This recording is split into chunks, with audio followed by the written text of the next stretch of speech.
खऱ्या अर्थानं पश्चिम पुण्याच्या या वाहतुकीला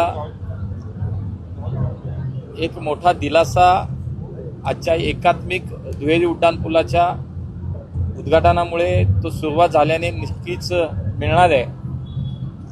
2020 साली त्यावेळेला पुण्याचा महापौर म्हणून मी काम करत होतो आणि आदरणीय अजितदादा या जिल्ह्याचे पालकमंत्री होते आणि त्यावेळेला ही कल्पना पुढे आली की या चौकातला वाहतुकीचा प्रश्न जर कायमस्वरूपी सोडवायचा असेल तर या ठिकाणी एक दुहेरी उड्डाणपुलाचा विचार करायला हवा।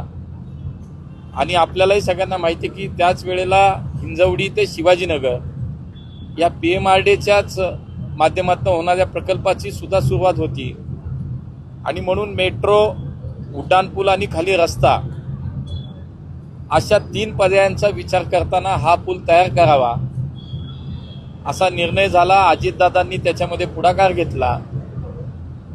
दादांनी सातत्याने या प्रकल्पाचा पाठपुरावा केला।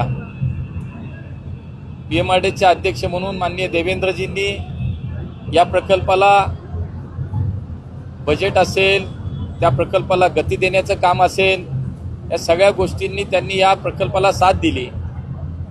आणि आज आपण जर पाहिलं तर इथले आमचे स्थानिक आमदार सिद्धाजी शिरोळे यांनी सुद्धा सातत्यानं या भागातल्या नागरिकांच्या समस्या, प्रश्न, हा प्रकल्प पूर्ण होईपर्यंत त्या कालावधीमध्ये या ठिकाणचं मॉनिटरिंग हे सगळ्यांनी मिळून चांगलं केलं।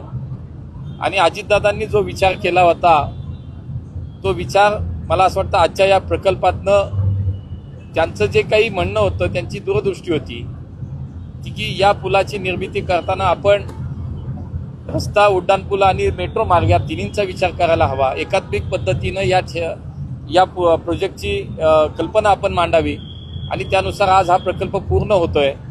काही दिवसामध्येच हिंजवडी ते शिवाजीनगर मेट्रो सुद्धा सुरू होतीये आणि पुण्याच्या म्हणून म्हणालो की पश्चिम भागाच्या वाहतुकीचा मोठा प्रश्न सुटण्यास मदत होईल।